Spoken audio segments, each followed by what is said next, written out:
Assalamualaikum warahmatullahi wabarakatuh. Mata pelajaran kalian ini adalah teknologi dasar otomotif, kompetensi keahlian teknik otomotif untuk SMK kelas 10 semester 1.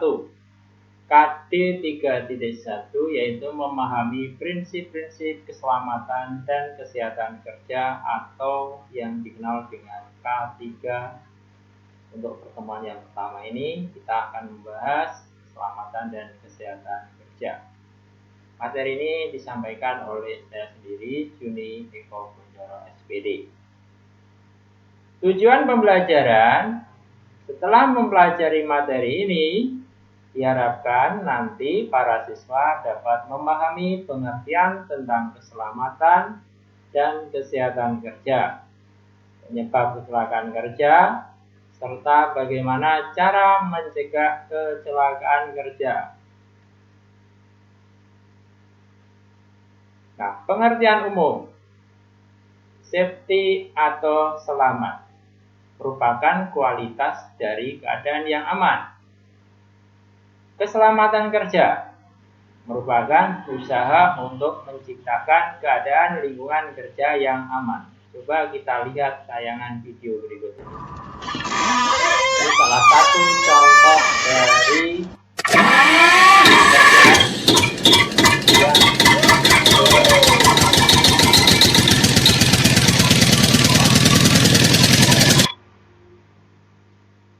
pengertian umum.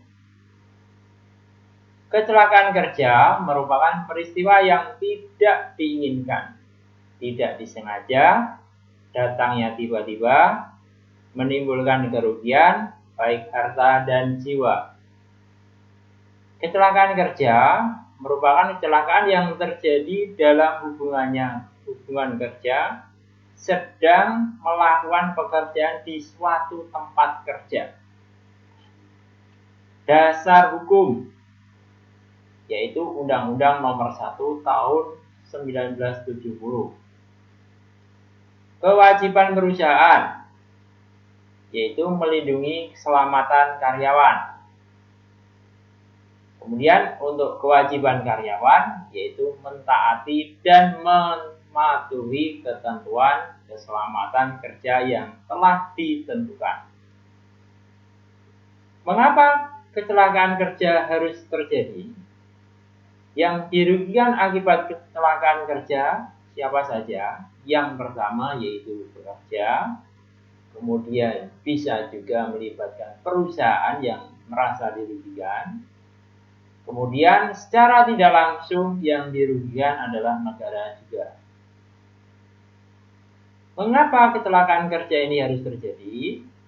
Karena setiap usaha atau keselamatan kerja ini menyangkut sarana dan unsur produksi, baik meliputi manusia, alat kerja, waktu, dan kepercayaan.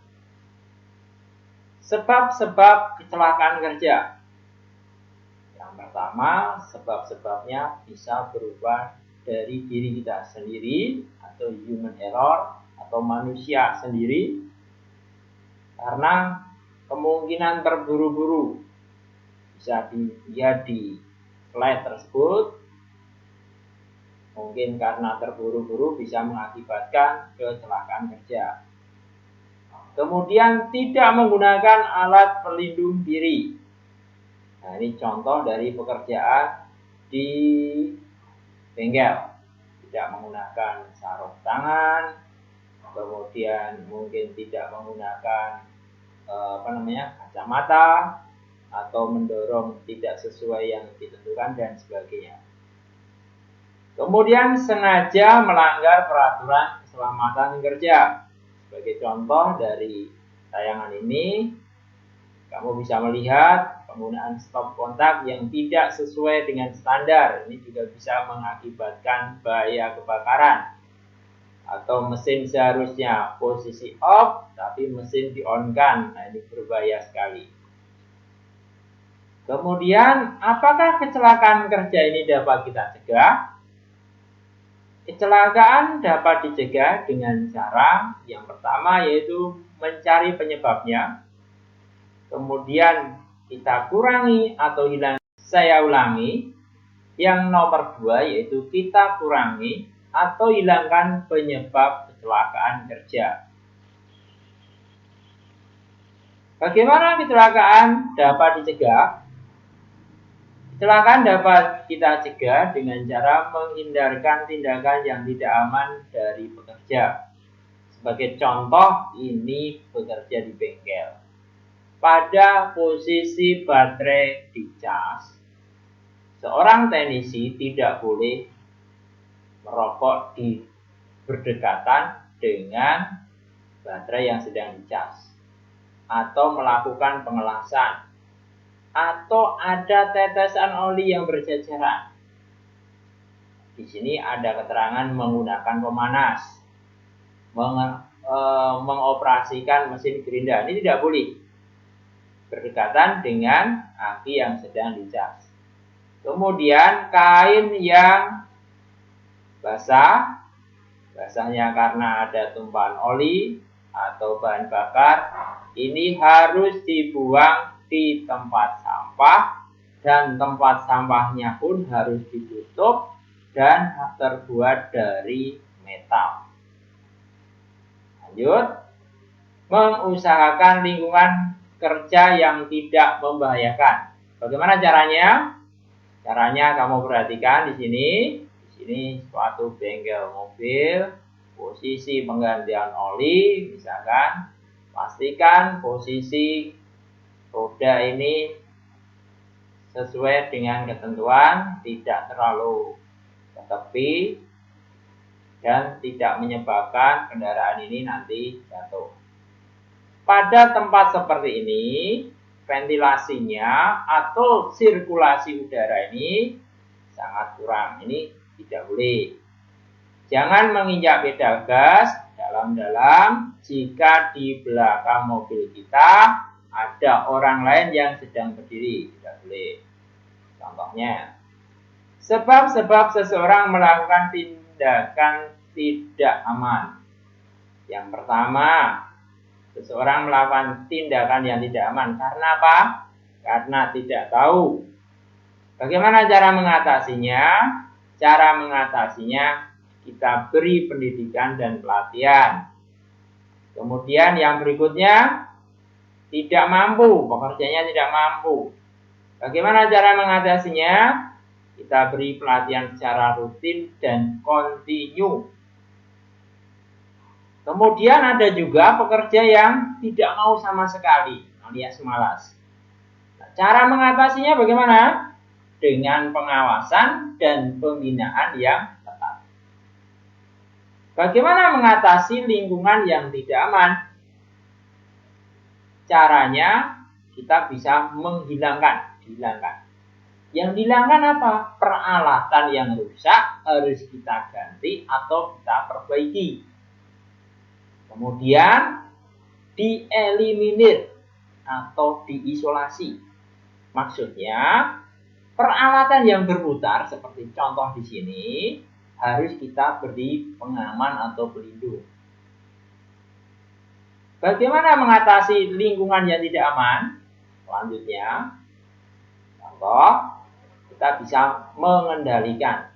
Contoh ini sepeda motor yang berada di bengkel, supaya stangnya tidak bergerak-gerak, maka posisi roda harus kita kunci. Kita kendalikan. Pengendaliannya adalah secara teknis dengan memasang alat pengaman. Contoh di sini tadi. Kemudian peranan karyawan dalam mencegah kecelakaan. Karyawan di sini harus turut aktif melakukan usaha pencegahan kecelakaan, kemudian mematuhi peraturan keselamatan kerja. Berikutnya yaitu memberikan saran atau nasihat bila rekan sekerjanya melakukan hal-hal yang membahayakan. Itu peranan karyawan dalam mencegah kecelakaan. Kemudian yang tidak kalah pentingnya adalah menggunakan alat-alat keselamatan kerja. Sebagai contoh, menggunakan apron, menggunakan masker, menggunakan helm, menggunakan sarung, safety shoes, berikutnya. Keselamatan kerja yang pertama adalah pakaian kerja. Sebagai contoh di sini, seorang karyawan di bengkel, contohnya di sini harus menggunakan cap atau topi pelindung. Di sini tidak diperkenankan. Kemudian harus menggunakan pakaian yang bersih. Kemudian tidak diperkenankan menggunakan sabuk. Jika menggunakan sabuk, sabuknya tidak harus tidak ada logamnya. Kemudian menggunakan safety shoes. Kalau yang samping ini cara yang salah. Dia menggunakan pakaian kotor, menggunakan sabuk yang ada logamnya, kemudian menggunakan cincin tidak boleh, menggunakan jam tangan juga tidak boleh, kemudian menggunakan sepatu yang asal-asalan tidak boleh. Harus menggunakan sepatu safety shoes untuk pakaian kerja. Kemudian bekerja dengan aman dan rapi. Contoh, pastikan kendaraan ini terangkat dengan aman. Ini contoh kalau kerja di bengkel. Contoh mengangkat kendaraan ini benar. Kemudian ini contoh yang salah. Sudah tahu mesin gerinda, kita coba pegang, nggak boleh. Sudah tahu posisi di cas, karyawannya sambil merokok, tidak boleh juga. Kemudian mengangkat beban, posisi punggung tidak tegak, ini juga tidak boleh. Nanti bisa menyebabkan bahaya namanya ergonomik atau seleu dan sebagainya. Kemudian contoh yang lainnya lagi, yaitu pastikan spare part bekas ini terbungkus dengan rapi. Jadi jangan dibuang sembarangan. Contoh ini untuk brake pad, jika sudah aus, yang yang rusak tadi harus kita kembalikan lagi ke dalam wadah yang baru tadi. Ya. Supaya apa? Supaya tempat kerja kita nanti menjadi rapi. Kemudian bagaimana mencegah bahaya kebakaran? Ini tadi sudah saya sampaikan. Contoh mencegah bahaya kebakaran, tidak boleh merokok pada saat di ruang yang ada mobil dicas akinya. Kemudian tidak boleh menggunakan alat las sembarangan. Tidak boleh ada oli berjajaran. Tidak boleh menggunakan mesin pemanas. Kemudian kain yang kotor, yang ada tumpahan oli atau bahan bakar harus kita masukkan dalam kontainer yang terbuat dari metal. Nah, di sini untuk mencegah bahaya kebakaran kita harus mengetahui letak alat pemadam kebakaran. Kemudian di sini kain bekas oli dibuang pada tempat sampah. Dilarang merokok saat mencas baterai. Merokok boleh, tapi pada tempat yang telah ditentukan. Kemudian menangani kendaraan pelanggan. Bagaimana cara menangani kendaraan pelanggan? Contoh ini untuk keselamatan kerja. Gunakan fender, seat, floor cover, kemudian jaga kebersihan fender, seat, floor cover. Tangan dan peralatan kerja bersih, jangan menaruh benda tajam di kantong baju atau celana. Kemudian yang berikutnya, bersihkan segera oli dan minyak rem yang tertumpah maksud saya. Kemudian siram dengan air bila cat kena minyak rem. Kesimpulan, pada pertemuan ini, keselamatan kerja merupakan usaha untuk menciptakan keadaan lingkungan kerja yang aman. Kecelakaan kerja dapat kita cegah. Yang pertama dengan mencari penyebab serta mengurangi atau menghilangkan penyebab kecelakaan tersebut. Kemudian tetap bekerja dengan aman. Demikian untuk pertemuan kali ini. Sekian. Sampai jumpa di pertemuan berikutnya. Assalamualaikum warahmatullahi wabarakatuh.